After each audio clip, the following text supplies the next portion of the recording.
Hello all எல்லாரும் எப்படி இருக்கீங்க? இன்றைக்கி நம்ம டிகிரிஸ் ஆஃப் கம்பேரிசன் அப்படின்னு சொல்கிற ஒரு டாபிக் பற்றி படிக்க போகிறோம். இது ரொம்ப ஈஸியாக இருக்கும், எல்லாருக்குமே புரியும்.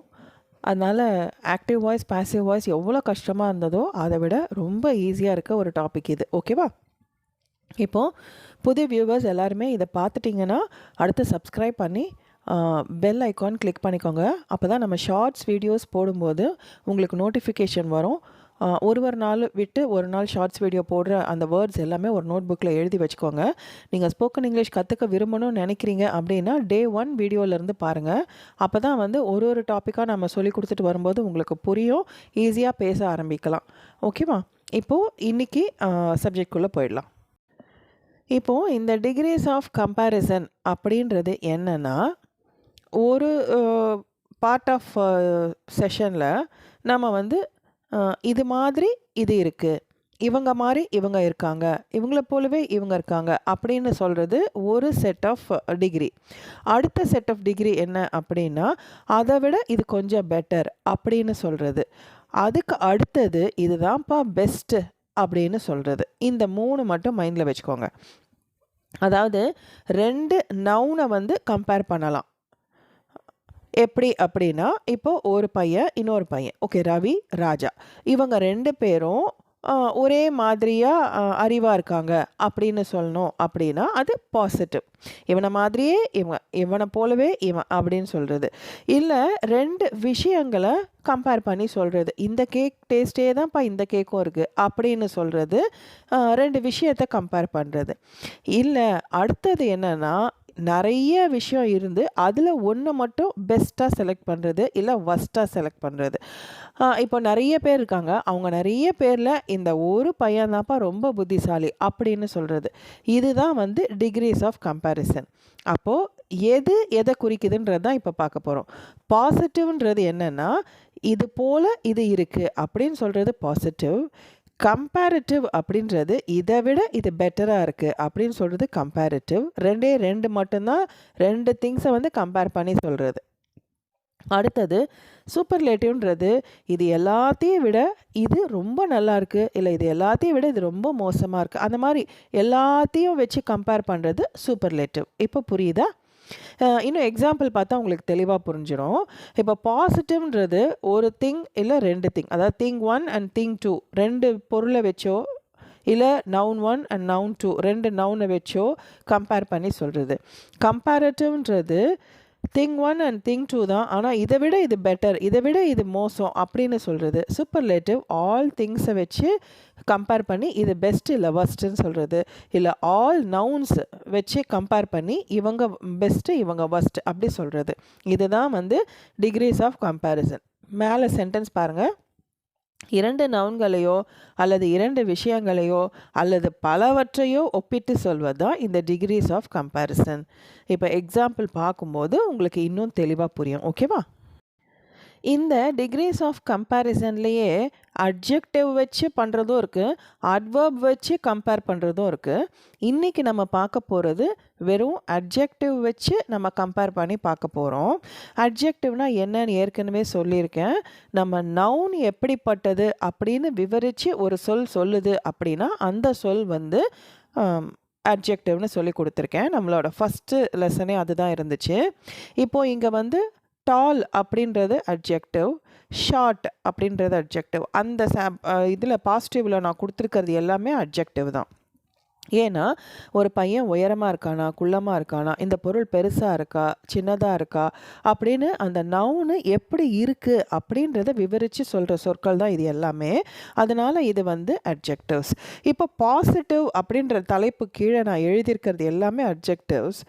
இப்போது பாசிட்டிவ் சென்டென்ஸில் நம்ம போடும்போது அப்படியே அந்த சொல்லை எடுத்து போட்டுறணும். கம்பேரிட்டிவ் அப்படின்ற சென்டென்ஸ் எழுதும்போது இதை விட இது பெட்டராக இருக்குது அப்படின்னு எழுதும்போது நம்ம வெறும் டால் போடக்கூடாது.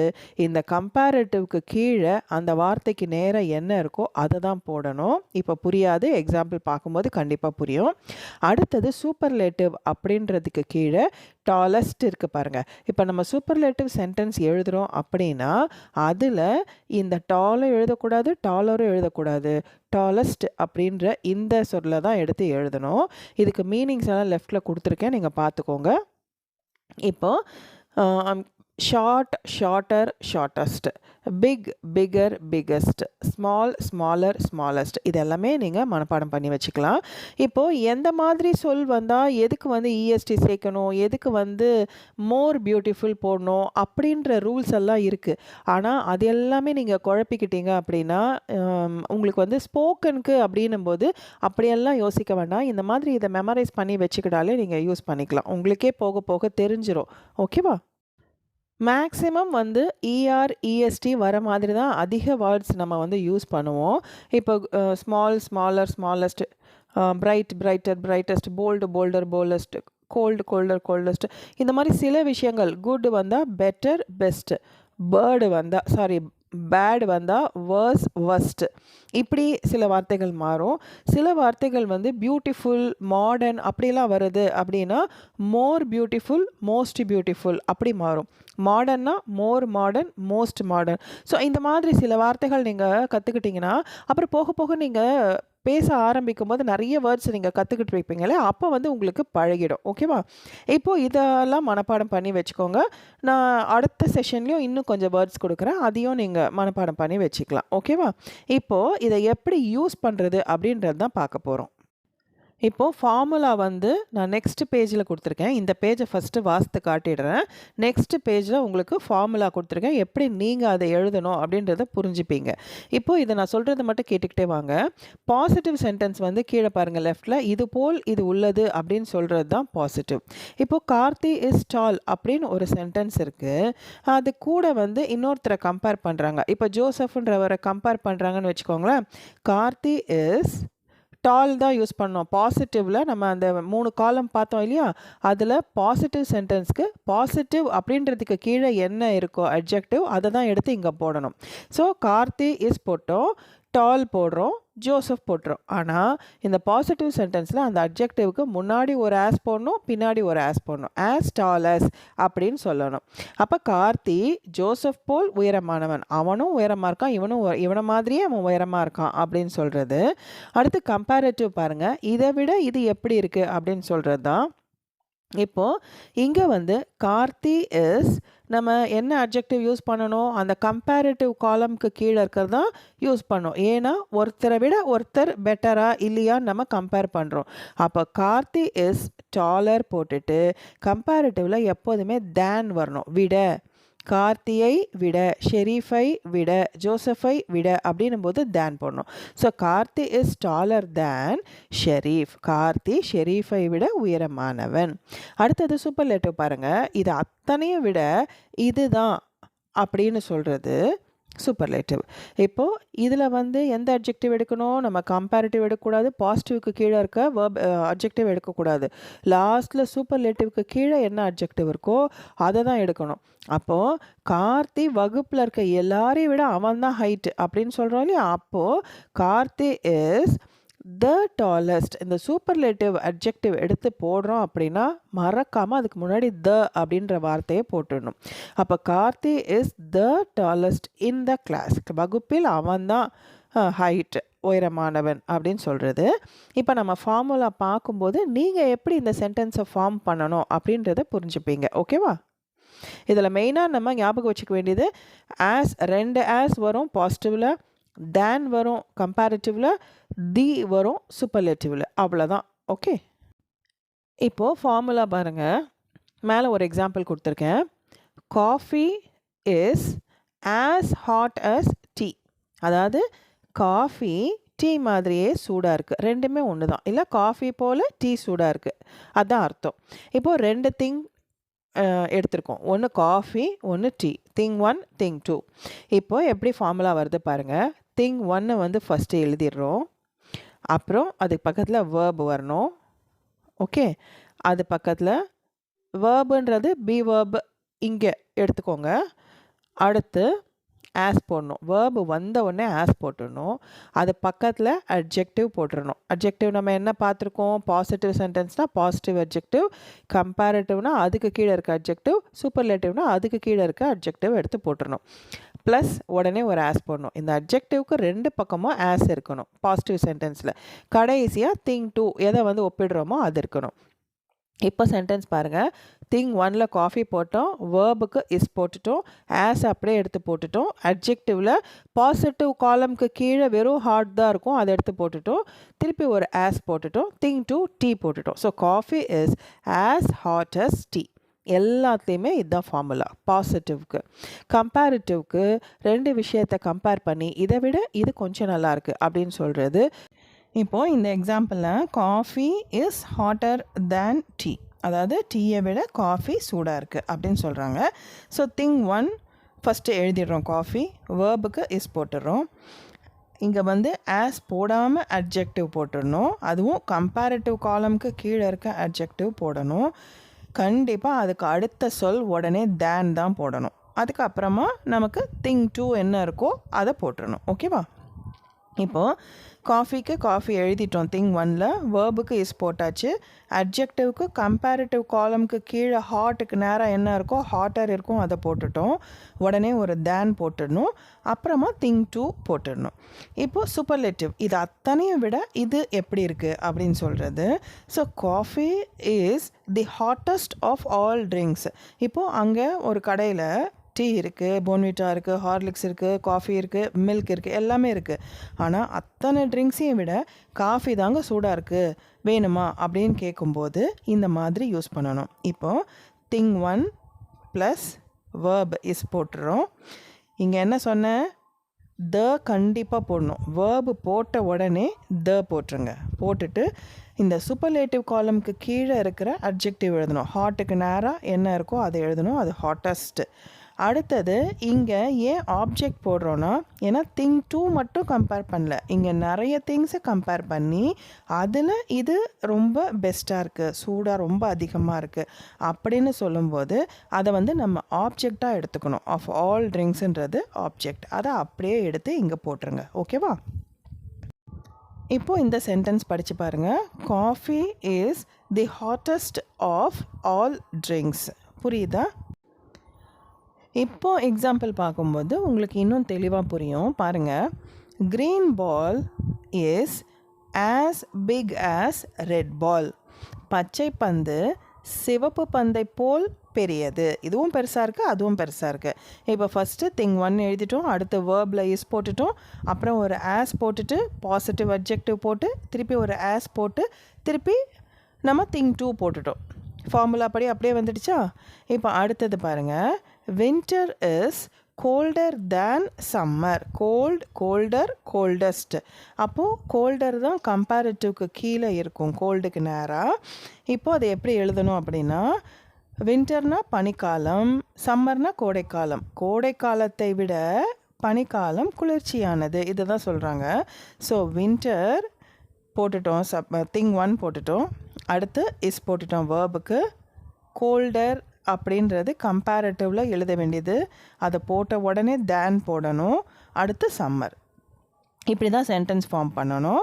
அடுத்தது Sita is the most beautiful girl of all. எல்லாரையும் விட சீதா ரொம்ப அழகாக இருக்கா அப்படின்னு சொல்கிறது தான்.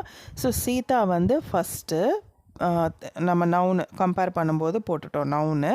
அடுத்தது வேர்புக்கு இஸ் போட்டுட்டோம். நான் ஃபார்முலாவில் வந்து திங் 1 கொடுத்துருக்கேன் இல்லையா, அது வந்து நவுனுக்கும் நவுன் 1ன்னு எடுத்துக்கோங்க. இஸ் போட்டுட்டோம். த உடனே போட்டுறணும். போட்ட உடனே இந்த சூப்பர்லேட்டிவ்க்கு கீழே என்ன இருக்குது பியூட்டிஃபுல்க்குன்னு பார்க்கணும். மோஸ்ட் பியூட்டிஃபுல்னு தான் இருக்கும், ஏன்னா மோர் பியூட்டிஃபுல் கம்பேரிட்டிவ். இது சூப்பர்லேட்டிவ், எல்லாரையும் விட இவ அழகாக இருக்கான்னு சொல்லும்போது the most beautiful girl of all. Of ஆல்ன்றது ஆப்ஜெக்ட். ஓகேவா?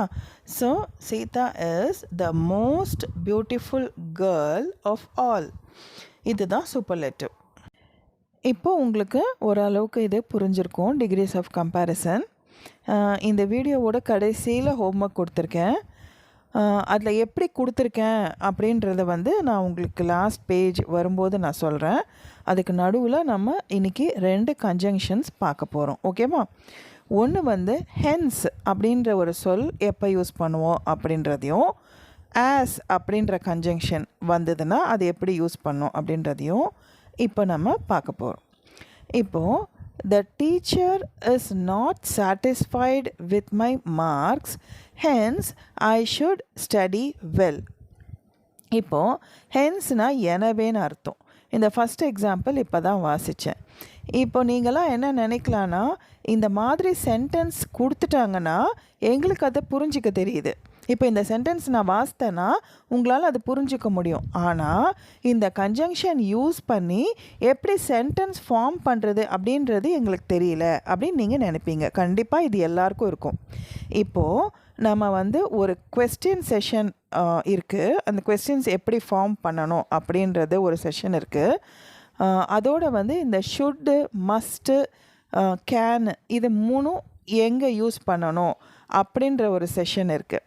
இதெல்லாம் நீங்கள் முடிச்சிட்டிங்க அப்படின்னா இந்த கன்ஜங்ஷன்ஸை யூஸ் பண்ணி நீங்கள் எப்படி சென்டென்ஸ் உருவாக்கணும், வாக்கியத்தை எப்படி நீங்கள் உருவாக்கணுன்றதை நான் சொல்லிக் கொடுப்பேன்.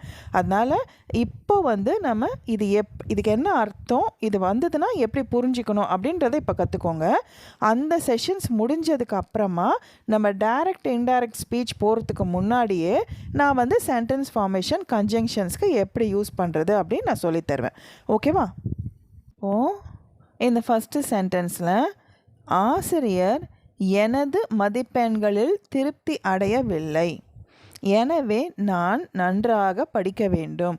என் மிஸ்ஸு வந்து என் மேலே கோச்சிக்கிட்டாங்கப்பா, நான் மார்க் சரியாக எடுக்கலைன்னு. நான் எடுத்த மார்க் அவங்களுக்கு சாட்டிஸ்ஃபேக்ஷனாக இல்லை அப்படின்னு நம்ம சொல்கிறோம் இல்லையா? இப்போ ஒரு மிஸ் வந்து ஒரு 95 மார்க் இந்த பொண்ணு எடுக்கும் அப்படின்னு நினச்சிருப்பாங்க. இல்லை இந்த பையன் 95 மார்க் மேலே எடுப்பான் அப்படின்னு நினச்சிருப்பாங்க.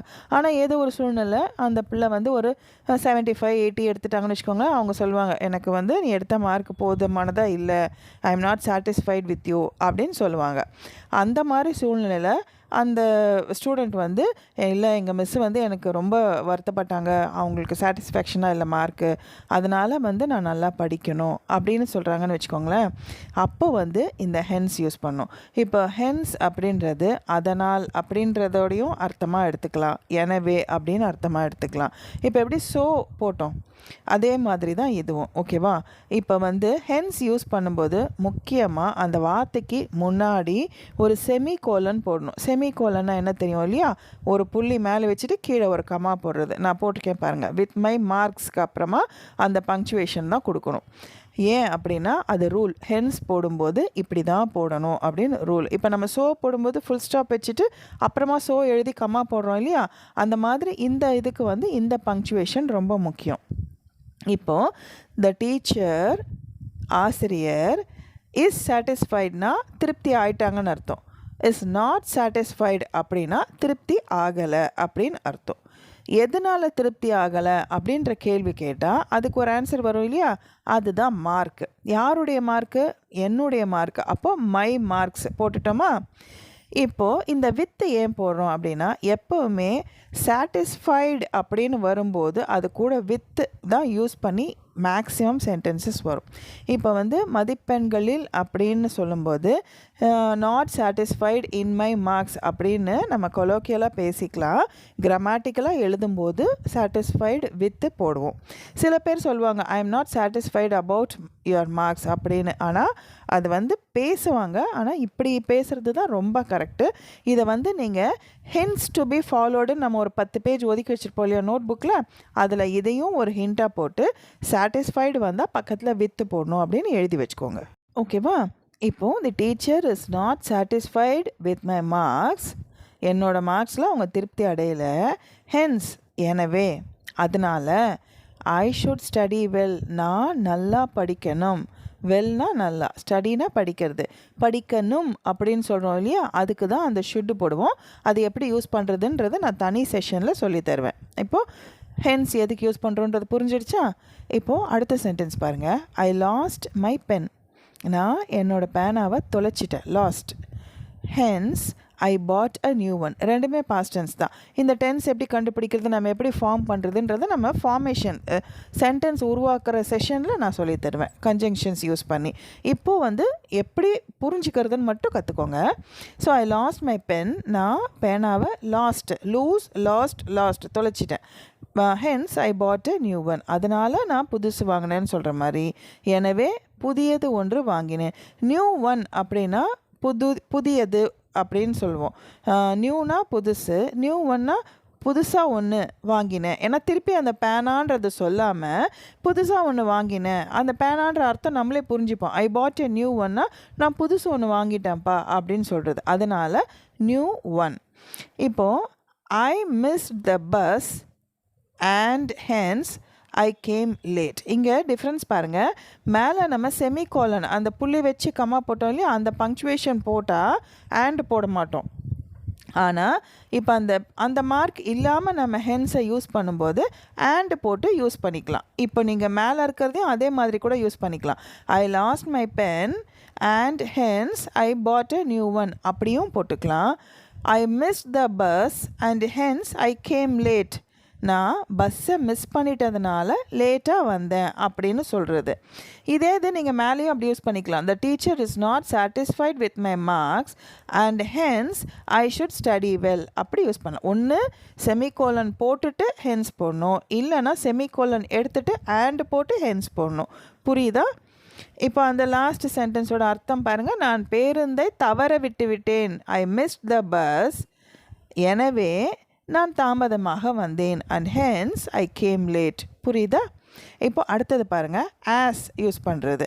ஆஸ்னா ஆல். இப்போ எப்படி பைக்கு வந்து ஆல் அப்படின்னு நம்ம படித்தோமோ, பை ராமா பை சீதா அப்படின்னா அவனால் அவளால் படித்தோம் இல்லையா, அதே மாதிரி இந்த கன்ஜங்ஷனில் ஆஸ் வரும்போது ஆல் அப்படின்ற அர்த்தத்தில் வரும். இப்போது மேலே இருக்க சென்டென்ஸே எக்ஸாம்பிளாக எடுத்துக்கிட்டு ஹென்ஸுக்கு பதிலாக ஆஸ் யூஸ் பண்ணால் எப்படி யூஸ் பண்ணுன்றதை பாருங்கள். As the teacher is not satisfied with my marks. ஆசிரியர் எனது மதிப்பெண்களில் திருப்தி அடையாததால் ஐ ஷுட் ஸ்டடி வெல். நான் நன்றாக படிக்க வேண்டும். வித்தியாசம் புரியுதா? அதில் வந்து நான் திருப்தியாக இல்லை அவங்க, அதனால் நான் படிக்கிறேன். இங்கே திருப்தி அடையாதனால நான் நல்லா படிக்கணும் அப்படின்னு சொல்கிறது. அதாவது இது நடந்ததால் இப்போ நான் இது செய்கிறேன் அப்படின்னு சொல்கிறது. As I lost my pen I bought a new one. நான் என் பேனாவை தொலைச்சிட்டதுனால புதுசாக ஒன்று வாங்கினேன். புரியுதா? As I miss the bus I came late. நான் பேருந்தை தவறவிட்டதால் தாமதமாக வந்தேன். இப்போது ஆஸ்ன்றது எந்த யூசேஜில் அப்படின்றது புரிஞ்சிருப்பீங்க. மேலே இருக்கிறது 2 சென்டென்ஸ் தனித்தனியாக வந்து நடுவில் எனவே அப்படின்னு சொல்கிறதுக்கு ஹென்ஸ் யூஸ் பண்ணுறோம். இங்கே வந்து ஒரே சென்டென்ஸை ஆக்கி ஆஸ்ன்ற சொல்ல முன்னாடி போடுறோம். அதுதான் difference. As the teacher is not satisfied with marks I should study well. ஆசிரியர் மதிப்பெண்களில் திருப்தி அடையாததால் நான் நல்லா படிக்கணும். ஓகேவா? நான் பேனா தொலைச்சதால் நான் புதுசாக ஒன்று வாங்கினேன். நான் பஸ்ஸை மிஸ் பண்ணிட்டதுனால லேட்டாக வந்தேன். இதுதான் கான்செப்ட் ஆஸ் யூஸ் பண்ணுறது. ஆனால் இதை எப்படி உபயோகித்து எழுதணுன்றதை நம்ம அடுத்த ஒரு 2-3 செஷனுக்கு அப்புறம் கண்டிப்பாக சொல்லித்தரேன். ஓகேவா? இப்போது போன செஷனோட ஆன்சர்ஸ் பார்த்துடலாம். என் பெயர் Raghuram. My name is Raghuram. ஏன் இஸ் போடுறோம்? அவன் பேர் இப்பயும் ரகுராம் தான், எப்பயும் ரகுராம் தான், முன்னாடியும் ரகுராம் தான். அதனால் அது எப்போது நடக்கிற ஒரு விஷயம், அதனால் ப்ரெசன்ட் டென்ஸ் இஸ் போடுறோம். அப்படி இல்லைன்னா ஐ எம் ரகுராம் அப்படி சொல்லிக்கலாம். நான் ரகுராமாக இருக்கிறேன் அப்படின்னும் சொல்லலாம். ரெண்டுமே கரெக்டு தான். ஓகேவா? இப்போ நான் ரகுராம் அப்படின்னு சொல்லி நான் சென்டென்ஸ் கொடுத்துருந்தேன்னா நீங்கள் ஐ எம் ரகுராம் தான் போடணும். ஏன்னா ஐ வர்றதுனால இஸ் போட முடியாது, ஆம் போடுறோம். ப்ரெசன்ட் டென்ஸாக இருக்குது. ஆம் வந்து இங்கே இருக்கிறேன்ற அர்த்தத்தில் வரும். அப்போ வந்து ஐ ஆம் ரகுராம், நான் ரகுராமனாக இருக்கிறேன் அப்படின்னு சொல்கிறது. ஓகே, இப்போ நான் ஒரு மருத்துவர் அப்படின்னும்போது எப்போவுமே அது அவர் மருத்துவராக தான் இருக்கார். அதனால ஜென்ரல் சிம்பிள் ப்ரெசன்ட் டென்ஸில் தான் இதை எழுதணும். அப்போது ஐ வந்தாலே இருக்கிறேன்றதுக்கு என்ன போடணும்? ஆம் போடணும். ஒரு மருத்துவர், அ டாக்டர். ஓகே, நம்ம கூடிய சீக்கிரம் இந்த ஆர்டிகிள்ஸ் படிச்சிருவோம். ஏ அண்ட் தி எங்கே யூஸ் பண்ணோன்ட்டு. ஓகேவா? ஸோ ஐ ஆம் எ டாக்டர். அடுத்து என் மருத்துவமனை என் வீட்டிற்கு அருகில் உள்ளது. ஒரு ப்ரிப்போசிஷன் வந்துடுச்சா? என் மருத்துவமனைனா என்ன? என்னுடைய மருத்துவமனைன்னு அர்த்தம். அப்போ எனக்கு மை போட்டுட்டோம். ஹாஸ்பிட்டல் மருத்துவமனைனா மை ஹாஸ்பிட்டல். உள்ளது இருக்கிறது அப்படின்னா என்ன போடணும்? இஸ் போடணும். ஏன்னா ப்ரெசன்ட் டென்ஸ் இல்லையா? இருக்கிறது. அப்போ my hospital is, N hospital இருக்கிறது. முடிச்சிட்டோம். எங்கே இருக்குது? என் வீட்டுக்கு பக்கத்தில் இருக்குது. அப்போது அந்த ப்ரிப்போசிஷன்றது எங்கே வரும்? கடைசியில் வராது, ஹவுஸுக்கு அடுத்து வராது. ஸோ முன்னாடி தான் போடணும். அப்போது நியர் போட்டுட்டோமா? நியர் எதுக்கு நியராக இருக்குது? வீட்டுக்கு நியராக இருக்குது. அப்போ ஹவுஸ் போட்டுருங்க. யாருடைய வீடு? என்னுடைய வீடு. அப்போது ஹவுஸ் மை போட முடியாது, ஏன்னா மை வந்து முன்னாடி தான் வரணும். அப்போ நியர் மை ஹவுஸ், என்னுடைய வீட்டிற்கு அருகில். ஸோ மை ஹவுஸ்க்கு பக்கத்தில். அப்போது நியர் மை ஹவுஸ். இப்படி தான் நீங்கள் சென்டென்ஸ் ஃபார்ம் பண்ணணும். அடுத்து அங்கு 20 நோயாளிகள் இருக்கின்றனர். இருக்கின்றனர்னா என்ன? ப்ரெசன்ட் டென்ஸ்ன்னு தெரிஞ்சிடுச்சு. ப்ளூரலாக இருக்கிறதுனால என்ன போடணும்? ஏஆர்இ ஆர் போடணும். இது வரைக்கும் தெரிஞ்சாச்சு. இப்போது 20 பேஷண்ட்ஸ் ஆர் தேர் போட்டிருந்தாலும் கரெக்டு தான். தேர் ஆர் 20 பேஷண்ட்ஸ் அப்படின்னு போட்டிருந்தாலும் கரெக்டு தான். ஓகேவா? அடுத்தது 5 நோயாளிகளுக்கு காய்ச்சல் இருக்கிறது அப்படின்னா யூஸ்வலாக என்ன போடுவோம்? இஸ்ஸு தான் போடுவோம். ஆனால் இங்கே 5 பேஷண்ட்ஸ் அப்படின்னு சொல்லும்போது patients noun. Patients is fever அப்படின்னா அர்த்தம் வருதா? வராது. ஏன்னா ஐ ஹாவ் 2 pens அப்படின்னு நம்ம படித்தோம் பர்ஃபெக்ட் டென்ஸில். ஞாபகம் இருக்கா? அந்த ஹாவ் வந்து இருக்கிறது அப்படின்ற அர்த்தத்தில் வரும். தே ஹாவ் 10 pens அப்படின்னு படித்தோம். அவங்கள்ட்ட 10 பேனா இருக்குது அப்படின்னு.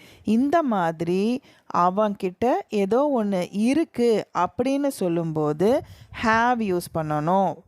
ப்ளூரலாக இருந்தால் பேஷண்ட்ஸ்னு 5 பேஷண்ட்ஸ் வர்றதுனால இது ப்ளூரல்னால ஹாவ் யூஸ் பண்ணுறோம்.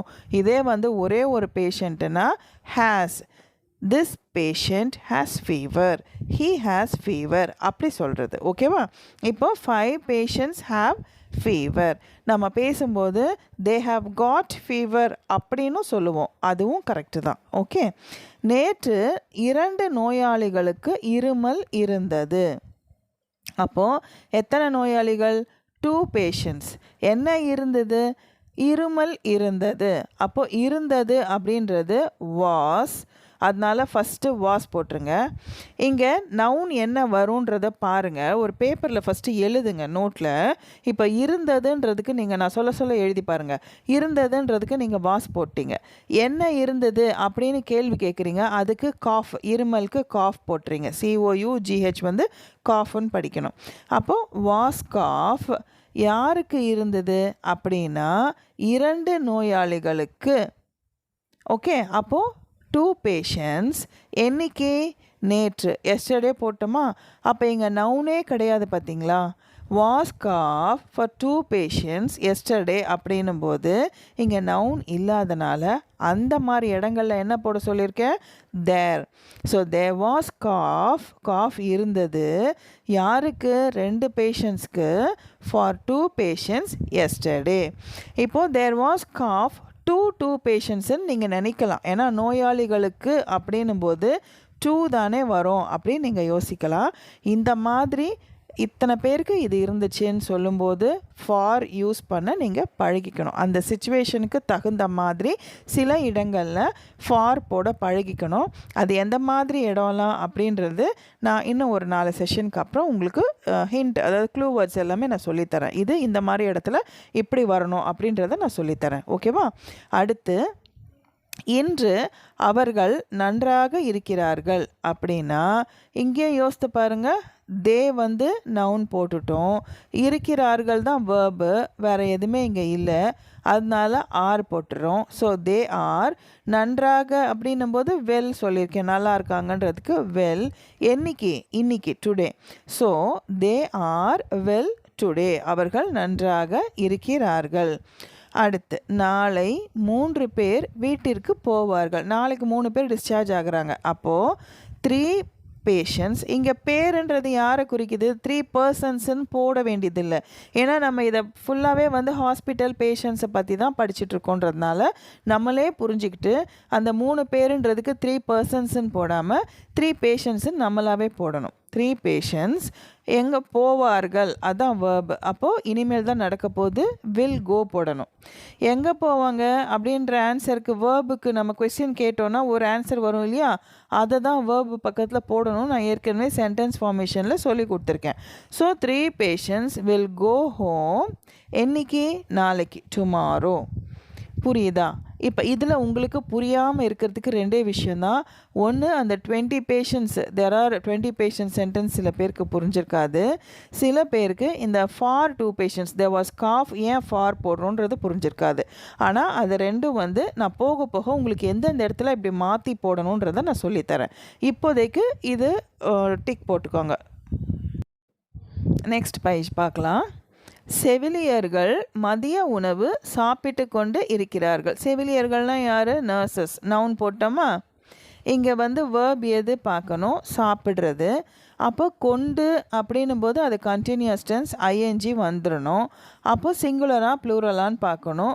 அப்போ இருக்கிறார்கள் அப்படின்னும் போது நர்சஸ்ன்றது ப்ளூரல், இருக்கிறார்கள்ன்றது ப்ளூரல். அப்போ நம்ம என்ன போடணும்?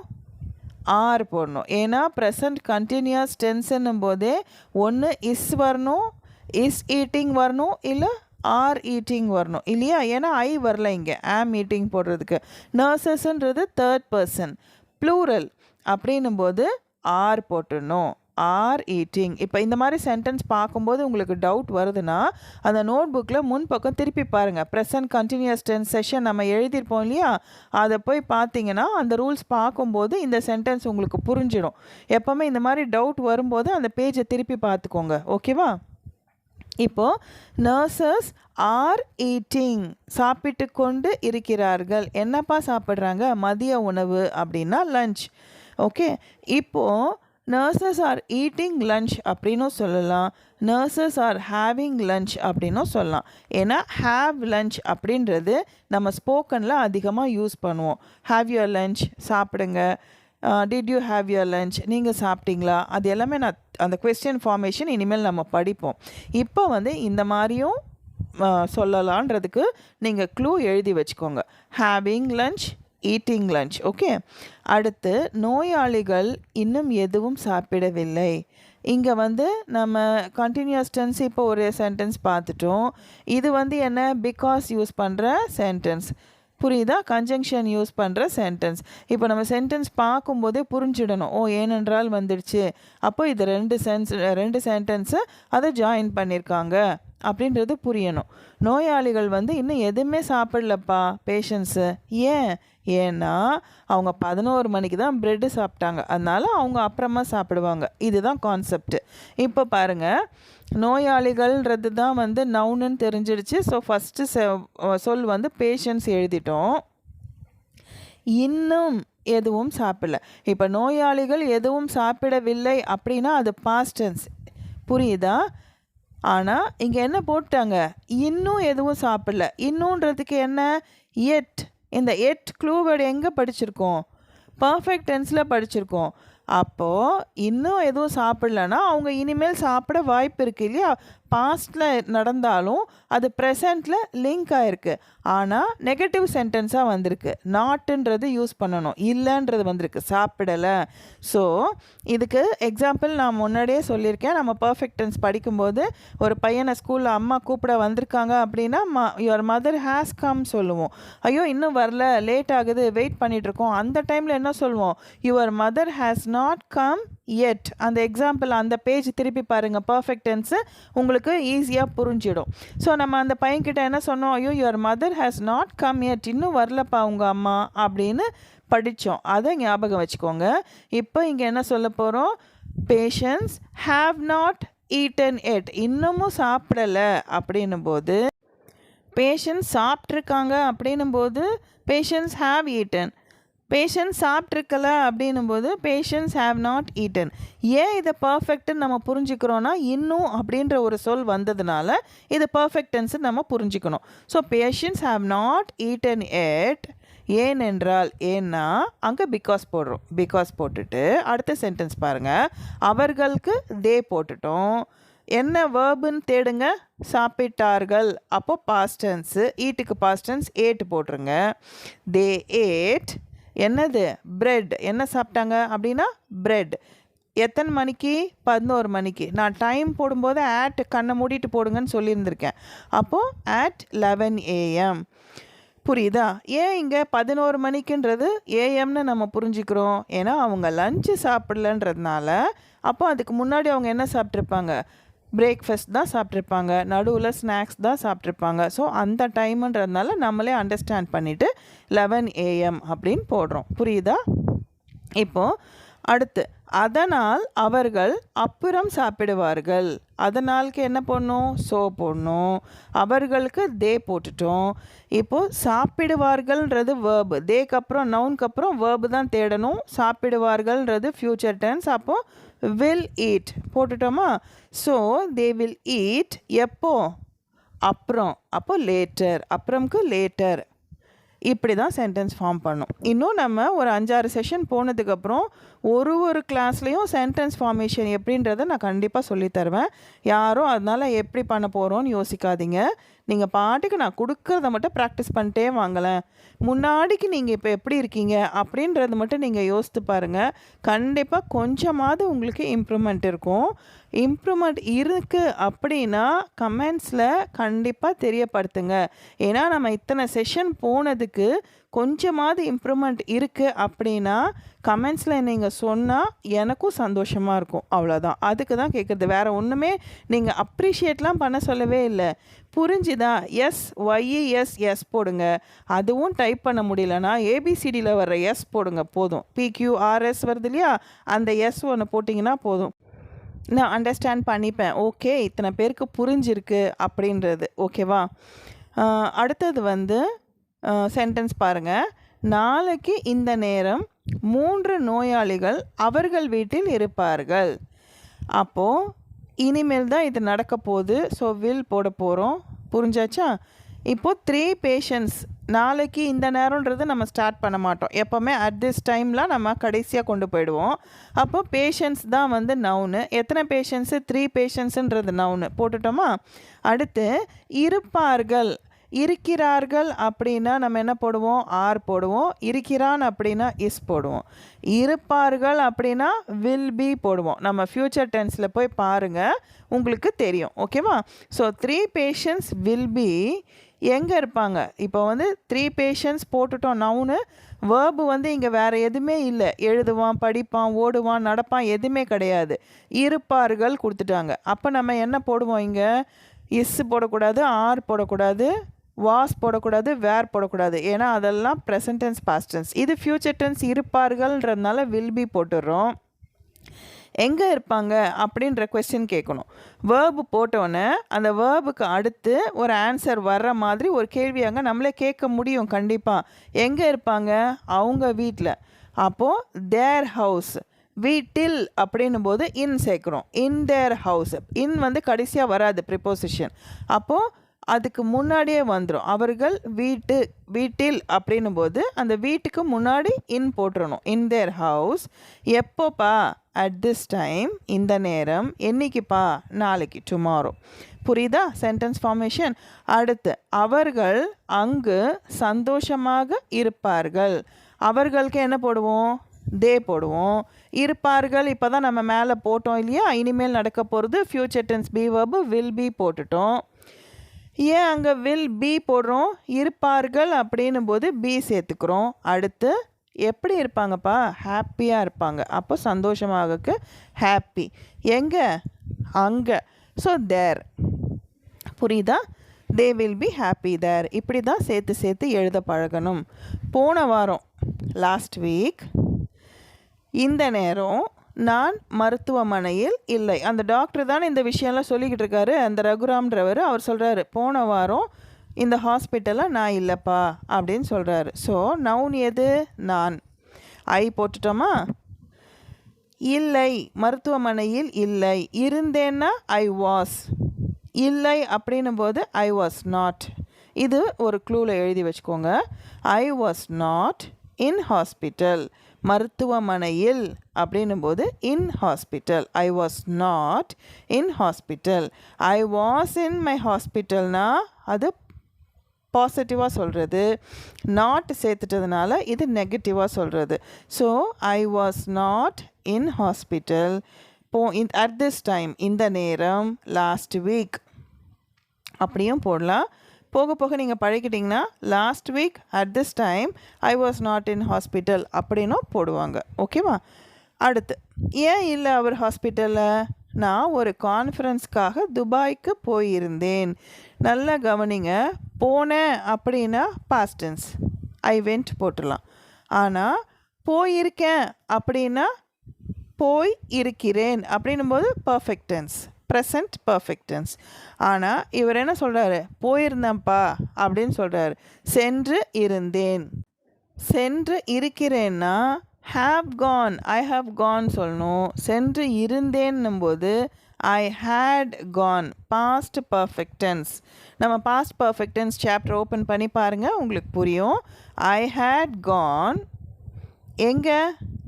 துபாய்க்கு. So to Dubai. ஆன்சர் வந்துடுச்சா? கான் அந்த வேர்புக்கு நீங்கள் கொஸ்டின் கேட்டிங்கன்னா அடுத்த கிடைக்கிற ஆன்சரை அடுத்த சொல்லாக போடணும். ஐ ஹேட் கான் டு துபாய் ஆயிடுச்சா? எதுக்காக? For a conference. ஓகே, ஒரு மீட்டிங்காக அப்படின்னும் போது ஃபார் போடுறோம். ஒரு கான்ஃபரன்ஸ்ன்றதுனால அ கான்ஃபரன்ஸ். அடுத்து, 2 நாட்களுக்கு முன்பு தான் சென்னை வந்தேன். சென்னை வந்துட்டேன். இங்கே வந்து நம்ம பர்ஃபெக்டான்னு சொல்ல வேண்டிய அவசியம் இல்லை. ஏன்னா அவர் வந்துட்டார். இனிமேல் எல்லாமே இங்கே தான் இருக்க போகிறாரு. ஸோ வந்தேன், ரீச் ஆயிட்டேன் அப்படின்னு சொல்கிறது. So I came to Chennai. ஓகேவா? ஐ போட்டுட்டோம். இங்கே வந்து நானுன்றதே கொடுக்கல பாருங்கள். ஆனால் இட் இஸ் அண்டர்ஸ்டுட். ஏன்னா வந்தேன் அப்படின்னும் போது அது நானுன்றதான் அர்த்தம். அப்போது ஐ கேம், எங்கே வந்தேன்? சென்னைக்கு. அப்போது சென்னை டு சென்னை. சென்னை வந்தேன்னாலும் சென்னைக்கு வந்தேன்னாலும் ஒன்று தான். ஆனால் ஐ கேம் சென்னைன்னு வராது இல்லையா? I came to Chennai. சென்னைக்கு வந்தேன். எத்தனை நாளைக்கு முன்னாடி? 2 நாளைக்கு முன்னாடி, 2 days பேக். ஏன்னா பிஃபோர் நீங்கள் போட்டிருப்பீங்க. பிஃபோர் வந்து ப்ரிப்போசிஷன் கடைசியாக முடியாது இல்லையா? அதனால 2 days பேக் அப்படின்னு போட பழகிக்கோங்க. இப்போதைக்கு நீங்கள் பிஃபோர் போட்டிருந்தீங்கன்னா அது கரெக்ட், விட்டுருங்க. இந்த மாதிரி சென்டென்ஸ் வரும்போது நீங்கள் க்ளூஸ் எழுதி வச்சு அதை அந்த க்ளூஸை ஒரு 2 நாளைக்கு ஒரு தடவை அப்படியே பார்த்துக்கிட்டே வாங்க. அப்போ தான் மறக்காமல் இருக்கும். இப்போ நீங்கள் படித்தது எல்லாமே அப்படியே நோட்டு பின்னாடி திருப்பி அடுத்தடுத்து எழுதி வச்சா பத்தாது. அன்னன்னைக்கு கொடுக்குற ஹோம்ஒர்க் மட்டும் எழுதிட்டிங்கன்னா அது மட்டும்தான் ஞாபகத்தில் இருக்கும். பழசு எல்லாமே மறந்து போயிடும். அப்படி இருக்கக்கூடாது. இப்போ நம்ம இத்தனை லெசன் வந்துட்டோம். இப்போ 30 days நம்ம நெருங்க போகிறோம் அப்படின்னா நீங்கள் நாளைக்கு வந்து திருப்பியும் வந்து first day, second day, third day 3 நாள்து ஒரு தடவை பார்த்துருங்க. அப்புறமா திருப்பி அதுக்கு அடுத்த நாள் நம்ம வீடியோ வந்தாலும் அதை பார்த்துட்டு பழச ஒரு தடவை ரிவைஸ் பண்ணணும். 4, 5, 6 அந்த 3 நாள்து பார்க்கணும். சரி, அதுக்கு அடுத்த நாள் நம்ம ஷார்ட்ஸ் வீடியோ போடுறோம் இல்லையா? அன்றைக்கி நமக்கு டைம் இருக்கும். அப்போ என்ன செய்யணும்? 7, 8, 9 3 நாள்து ஒரு கிளான்ஸ் பார்க்கணும். அடுத்த நாள் நம்ம திருப்பி வீடியோ போடுவோமா? அந்த வீடியோ பார்த்துட்டு ஒரு 2 நாளோடது பார்க்கணும். இப்படி நீங்கள் வந்து பார்த்துக்கிட்டே இருக்கணும். என்னென்ன எக்ஸாம்பிள் பண்ணினோம், என்னென்ன ஹோம்ஒர்க் நம்ம பண்ணியிருக்கோம், எப்படி அதை ஃபார்ம் பண்ணோம், என்ன தப்பு விட்டுருக்கோம், இப்போ அந்த தப்பு நமக்கு புரியுதா, இப்படியே அனலைஸ் பண்ணிக்கிட்டே இருக்கணும். நம்ம வந்து எழுதி முடிச்சிட்டோம்ப்பா அப்பாடா அப்படின்னு இருக்கக்கூடாது. ப்ரிப்போசிஷன் வேர்ட்ஸ் எல்லாமே திருப்பி சொல்லி பார்க்கணும். Waybill past participle, past tens எல்லாமே அப்பப்போ சொல்லி பார்க்கணும். அதோட அர்த்தங்கள் நம்ம அப்பப்போ பார்க்கணும். இப்போ நான் கிட்டத்தட்ட ஒரு 100, 150 வேர்ப்ஸ் கொடுத்துருப்பேன். அந்த 100, 150 வேர்ப்ஸ் உங்கள் மைண்டில் இருக்கா? எல்லா வேர்புக்கும் அர்த்தம் தெரியுதா? வார்த்தையை சொன்னோன்னா புரியுதா? ஒரு 10 சென்டென்ஸ் பார்த்து நமக்கு கண்டுபிடிக்க தெரியுதா இது எந்த டென்ஸு, ப்ரெசன்ட் டென்ஸா, பாஸ்ட் டென்ஸா, கண்டினியூஸ் டென்ஸா, இதெல்லாமே நம்மளால் கண்டுபிடிக்க முடியுதா அப்படின்றது எல்லாமே நீங்கள் உங்களையே வாட்ச் பண்ணி அனலைஸ் பண்ணணும். அப்போ தான் நம்ம எந்த லெவலில் இருக்கோம், நம்ம இன்னும் என்ன தெரிஞ்சுக்கணும். கண்டிப்பாக நீங்கள் இதெல்லாம் பார்க்கும்போது கொஞ்சம் கொஞ்சம் மறந்த மாதிரி தான் இருக்கும். அப்போது திருப்பியும் வந்து அதை வாசிங்க. நீங்கள் எழுதி வச்ச நோட் புக்கை வாசித்து பாருங்கள். என்ன எழுதியிருக்கீங்க, டிஸ்கிரிப்ஷன் எழுதியிருக்கீங்களா. இப்போ நான் அட்ஜெக்டிவ்னா அது நவுன் எப்படிப்பட்டதுன்னு சொல்கிறது தான் அட்ஜெக்டிவ் நான் சொல்லியிருப்பேன். அந்த சென்டென்ஸை நீங்கள் நோட்டில் எழுதியிருக்கீங்களா பாருங்கள். இல்லையா அதை எடுத்து எழுதுங்க. திருப்பி ஒரு தடவை வீடியோ போய் பார்த்துட்டு இந்த சென்டென்ஸ் தான் சொல்லியிருக்காங்கன்ட்டு திருப்பி அதை எழுதி வச்சுக்கோங்க. இந்த மாதிரி தான் ப்ராக்டிஸ் பண்ணணும். நம்ம ஏற்கனவே இதெல்லாமே கற்றுக்கிட்டோம், இதெல்லாமே முடிஞ்சிடுச்சு, இதெல்லாமே நமக்கு தெரியும் அப்படின்னு மட்டும் இருக்காதீங்க. ஏன்னா கண்டிப்பாக மறந்துடும். நம்ம 30 நாள் லெசன் படிக்கும்போது கண்டிப்பாக பழைய லெசன்ஸ் கொஞ்சம் கொஞ்சம் மறந்து தான் இருக்கும். ப்ரிப்போசிஷன்ஸ் திருப்பி போட்டு பாருங்கள். அதாவது நீங்கள் வீடியோ பார்க்க வேண்டாம், உங்கள் நோட்டில் எழுதுனதை கிளான்ஸ் பாருங்கள். நீங்கள் ப்ரிப்போசிஷன்ஸில் ஹோம்ஒர்க் செஞ்சீங்க இல்லையா, அது எல்லாமே பாருங்கள். இப்போ நான் புதுசாக சொன்ன கன்ஜங்ஷன்ஸு வாசித்து பாருங்கள். எல்லாமே நீங்கள் டச்லேயே இருக்கணும். ஒரு நாளைக்கு அட்லீஸ்ட் ½ hour நீங்கள் இதுக்குன்னு ஒதுக்க தான் வேணும். அதாவது ரிவிஷனுக்குன்னு ஒதுக்கணும். நம்ம சொல்லி கொடுக்குற டைம் இப்போ இதில் ஒரு ½ hour ஆகிடுமா, இன்றைக்கி விட்டுருங்க. இப்போ நாளைக்கு ஷார்ட்ஸ் வீடியோ பார்க்குறீங்களா, அதில் ஒன்றுமே உங்களுக்கு படிக்க வேண்டியது கிடையாது. அந்த டைமில் நீங்கள் அதை ஒரு 10 நிமிஷம் கூட ஆகாது அதை மெமரைஸ் பண்ணுறதுக்கு. நான் ஷார்ட்ஸில் போடுறது அதை எழுதிட்டிங்கன்னா பழைய ஹோம்ஒர்க் எழுதுனதை பாருங்கள், பழைய நாட்களில் நம்ம படித்ததை பாருங்கள். டே 1லேருந்து ஸ்டார்ட் பண்ணி இதே மாதிரி கனெக்ட் பண்ணி அப்படியே ரிவைஸ் பண்ணிக்கிட்டே வாங்க ஒன்று ஒன்றா. அப்படி பண்ணும்போது கண்டிப்பாக உங்களுக்கு வந்து மறக்காது. அடுத்தடுத்து நமக்கு போகும்போது ஈஸியாக இருக்கும். உங்களுக்கு ஒரு சென்டென்ஸ் நான் சொல்லி தரும்போதும் சென்டென்ஸ் ஃபார்மேஷன் ஈஸியாக இருக்கும். ஓகேவா? இன்றைக்கி ரொம்ப டைம் எடுத்துட்டேன் இது எக்ஸ்பிளைன் பண்ணுறதுக்கு, ரொம்ப சாரி. இப்போ வந்து நான் இன்றைக்கி ஹோம்ஒர்க் கொடுத்துருக்கேன் பாருங்கள். இதில் வெறும் இன்றைக்கி படித்தது மட்டும்தான் கொடுத்துருக்கேன். ஏன்னா கன்ஜங்ஷன் வந்து உங்களுக்கு ஃபார்மேஷன் இன்னும் நான் சொல்லித்தரல, அதனால் அதுக்கான ஹோம்ஒர்க் கொடுக்கல. ஓகேவா? இப்போ வந்து ரிச், ரிச்சர், ரிச்சஸ்ட் அப்படின்ற கம்பேரிட்டிவ் சூப்பர்லேட்டிவ் வேர்ட்ஸ் பாசிட்டிவ்க்கு என்னென்ன அப்படின்றதையும் கொடுத்துட்டேன். அந்த சென்டென்ஸ்க்கு தேவையான வார்த்தை எதுவோ அதை இங்கே பக்கத்தில் கொடுத்துட்டேன். அது 3த்தில் நீங்கள் எதை ஒன்று யூஸ் பண்ணி அந்த சென்டென்ஸை ஃபார்ம் பண்ணுறீங்க அப்படின்றது தான் ஹோம்ஒர்க்காக கொடுத்துருக்கேன். ட்ரை பண்ணுங்கள். நெக்ஸ்ட் செஷனில் பார்க்கலாம். Have a nice day. Take care. By.